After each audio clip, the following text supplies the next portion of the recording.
Hello दोस्तों। तो आज हम अपना टॉपिक स्टार्ट करते हैं माइक्रो प्रोसेसर। एक second.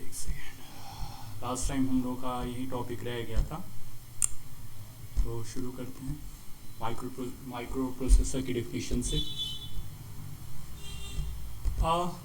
Micro processor or processing unit is an electronic circuit that responds to and processes the basic instruction that drive a computer। कहने का मतलब है कि एक माइक्रो प्रोसेसर या फिर एक प्रोसेसिंग यूनिट जो कि क्या होती है, एक आपकी इलेक्ट्रॉनिक सर्किट होती है जो रिस्पॉन्स करती है और प्रोसेस करती है, ठीक है, उन बेसिक इंस्ट्रक्शंस पे जो कि ऑपरेट किए जाते हैं, जो ऑपरेट किए जाते हैं कंप्यूटर द्वारा। सीधे सीधे कहने का ये मतलब है कि कंप्यूटर द्वारा जो आपके इंस्ट्रक्शंस दिए जाते हैं आपके प्रोसेसर को करने के लिए, ठीक है, वो और मतलब जो इंस्ट्रक्शन, जो निर्देश आपके कंप्यूटर द्वारा दिए जाते हैं माइक्रो प्रोसेसर को, और ये उन पे क्या करता है, प्रोसेस करके और फिर उस पर रिस्पॉन्स करता है। सीधी सीधी बात है। कहने का तात्पर्य ये है कि first of all micro processor को भी कहीं से इंस्ट्रक्शन प्राप्त होता है, उन इंस्ट्रक्शन को ये फॉलो करता है। ऐसा नहीं है कि अपने मन से खुद भी करता है, ऐसा नहीं है।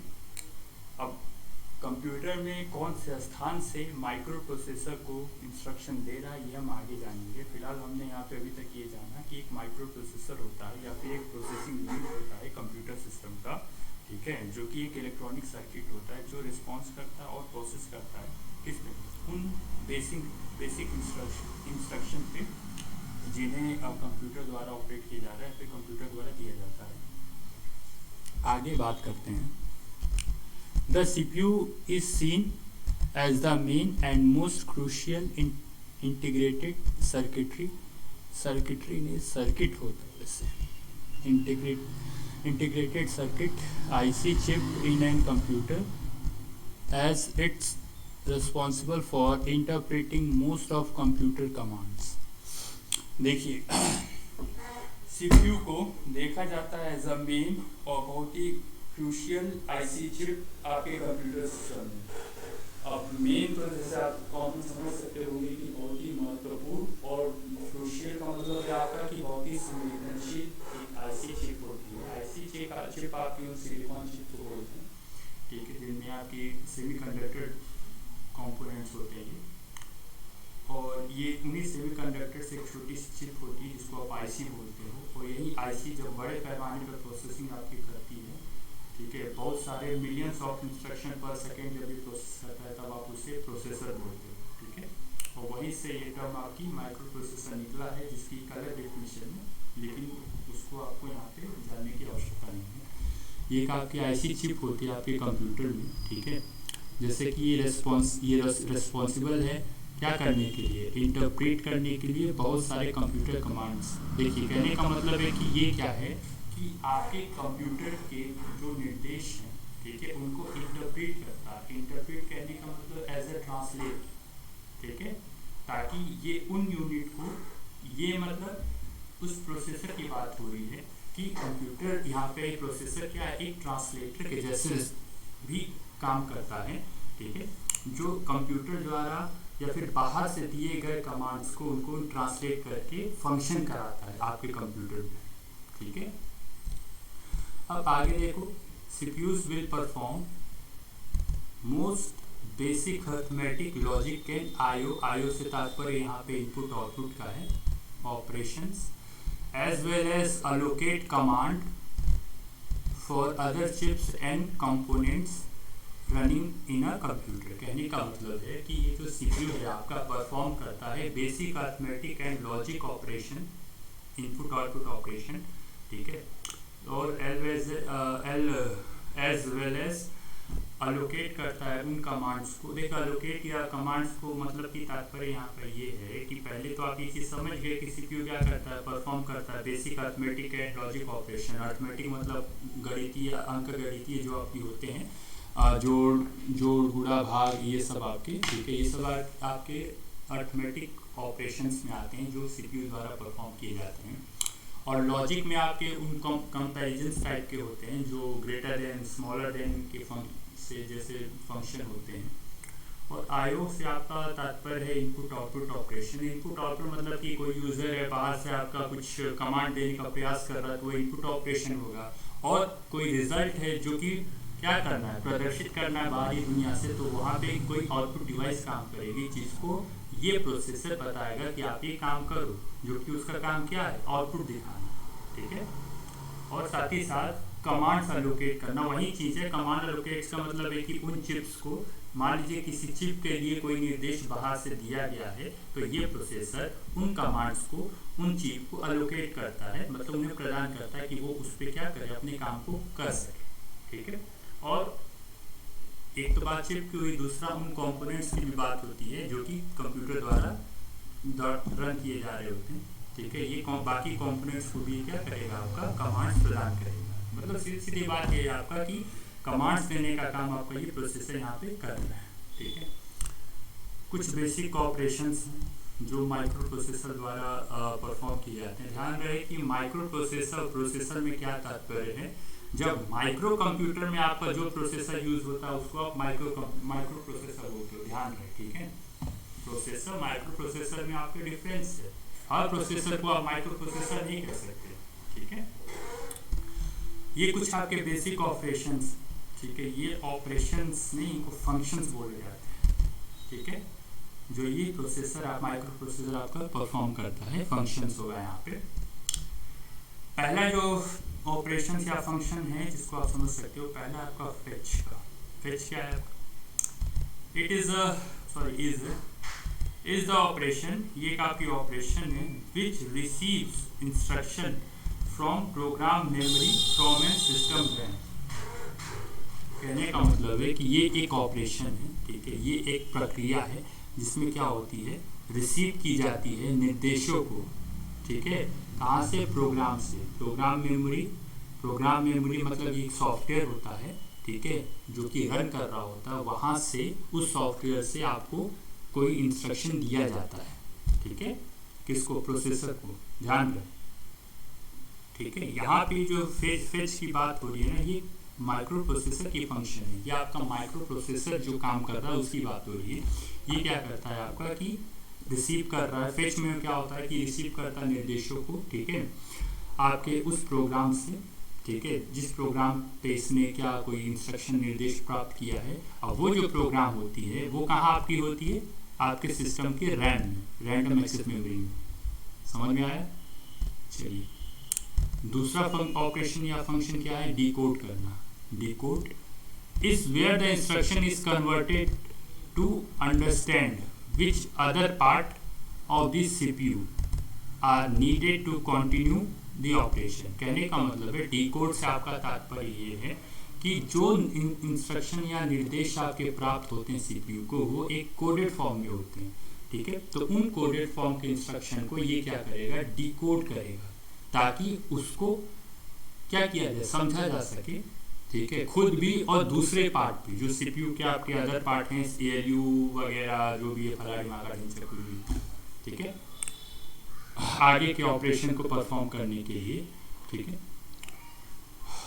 तो ये परफॉर्म होता है इंस्ट्रक्शन डिकोडर के थ्रू, ठीक है। तो डिकोड एक काम है और जो करता है वो आपके इंस्ट्रक्शन डिकोडर होते हैं, जो कि ये सब देखिए, ध्यान दें, ये सब माइक्रो प्रोसेसर के अंतर्गत ही ये चल रहा है, ठीक है। अब एग्जीक्यूट क्या होता है? अब पहली चीज, फेच में आपने क्या देखा कि इंस्ट्रक्शन आपने प्राप्त किया। डिकोड में क्या हुआ? डिकोड में ये हुआ कि उसको ट्रांसलेट करके समझा गया कि इंस्ट्रक्शन में है क्या। एग्जीक्यूट में क्या होगा? वो इंस्ट्रक्शन जो है, जो प्राप्त हुआ है, फाइनली अब उसको रन कराया जाएगा, जिसको आप क्या करो? एग्जीक्यूट करना। समझ में आया? चलिए आगे बढ़ते हैं। Where is the operation is perform. Execute में क्या होता है? जहाँ पे आपके ऑपरेशन को क्या किया जाता है? परफॉर्म किया जाता है। Each part of the CPU that is needed is activated to carry out the instruction। जो प्रत्येक पार्ट है आपका, उसको ज़रूरत होती है क्या करने के लिए? एक्टिवेट होने के लिए। वो आपकी अपनी इंस्ट्रक्शन लेती है। कहने का मतलब कि CPU का जो प्रत्येक पार्ट है वो क्या करेगा? उन निर्देशों को लेगा जो निर्देश उसके लिए बने होते हैं, ठीक है। उनको लेके वो अपने इंस्ट्रक्शन को या फिर अपने काम को पूरा करेगा आगे। चलिए आगे बढ़ते हैं। ये देख सकते हैं, ये आपकी प्रोसेसर है, Intel quad i5 i6 i7, sorry i7 i3, ये सब आपके प्रोसेसर आपके आते हैं। ठीक है, इंडियन का भी एक है पेंटियम नाम की एक प्रोसेसर है, याद रखिएगा। ठीक है, हो सकता है आपसे पूछे कि इंडियन प्रोसेसर तो पेंटियम है आपकी इसे, और एक और प्रोसेसर है जो इंडिया की पूछता है पेपर में, उसका नाम मुझे अभी नहीं याद है, लेकिन आप तो देख लीजिएगा, मॉडल पेपर में होगा। ये आपकी छोटी सी माइक्रो प्रोसेसर जो आपके सामने है। अब देखिए सीपीयू रजिस्टर्स, अब इसके बारे में जानते हैं। अब प्रोसेसर और CPU register as it quickly accessible location available to an computer central processing unit. कहने का मतलब है कि सीपीयू रजिस्टर क्या है, आपकी एक लोकेशन है। ध्यान रहे, फिर सुनिए कि सीपीयू रजिस्टर आपकी एक लोकेशन है। ठीक है, जो कि सीपीयू के द्वारा क्या किया जाता है, जो कि सीपीयू उस लोकेशन में तेजी से क्या करता है, उन इंस्ट्रक्शन को प्रोसेस करता है। रजिस्टर वो स्थान है जहाँ पे इंस्ट्रक्शन होल्ड होती हैं। इतना मैं फाइनल एक बार फिर बता दूँ।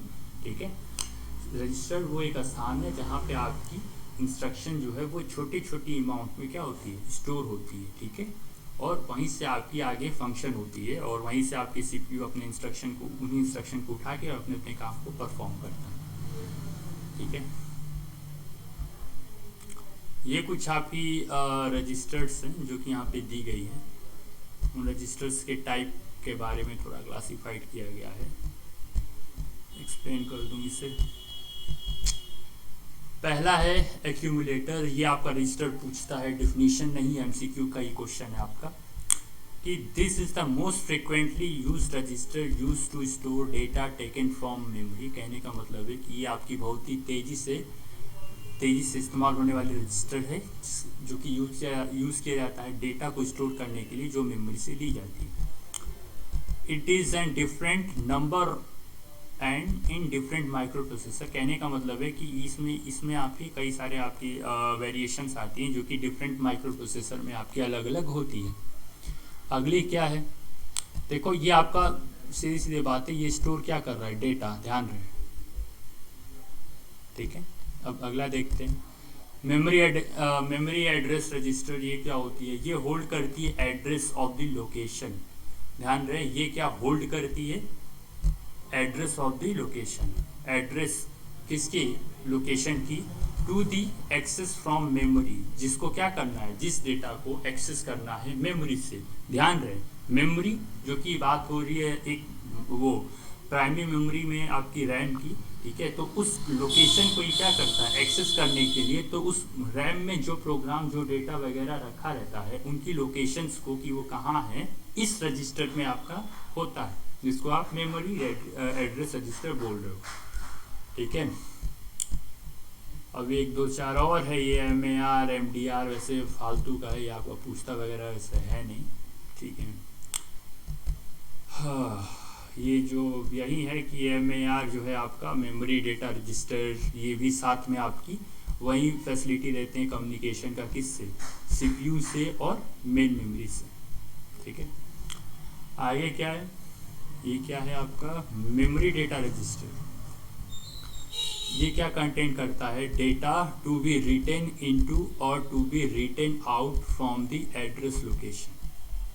इंस्ट्रक्शन रजिस्टर क्या है आप, अगला ये आपकी एक रजिस्टर है जो होल्ड करती है उन इंस्ट्रक्शन को, विच इंस्ट्रक्शन, मतलब उस इंस्ट्रक्शन को जिस पे करेंटली क्या किया जा रहा है, उसको एग्जीक्यूट किया जा रहा है, मतलब करेंटली जो रन कर रहा है उस इंस्ट्रक्शन को ये इंस्ट्रक्शन रजिस्टर होल्ड करता है। ठीक है, ध्यान रहे, रजिस्टर आपकी पूरी की पूरी एक टेम्पररी मेमोरी है, ये आपकी परमानेंट मेमोरी नहीं है। और क्वेश्चन आता है कि सबसे फास्ट मेमोरी कौन सी है, तो जैसे आपने पढ़ा होगा कि कैशे मेमोरी, तो कैशे मेमोरी से भी फास्ट मेमोरी होती है, जिसको आप रजिस्टर बोलते हो। ठीक है, तो पहले सीक्वेंस सुन लो, ये इंपॉर्टेंट है आपका, रजिस्टर, ठीक है, फिर आपकी कैशे मेमोरी, फिर आपकी रैम, और फिर आपकी सेकेंडरी मेमोरी या फिर मैग्नेटिक मेमोरी, मैग्नेटिक डिस्क वगैरह जो भी हो। तो इसके बाद कुछ है क्या, इसके बाद रैम है, आगे के वीडियो में हम लोग रैम देखेंगे। ठीक है, तो इतना ही रहने देते हैं। चलो यार, रखो इसे, स्टॉप रिकॉर्डिंग।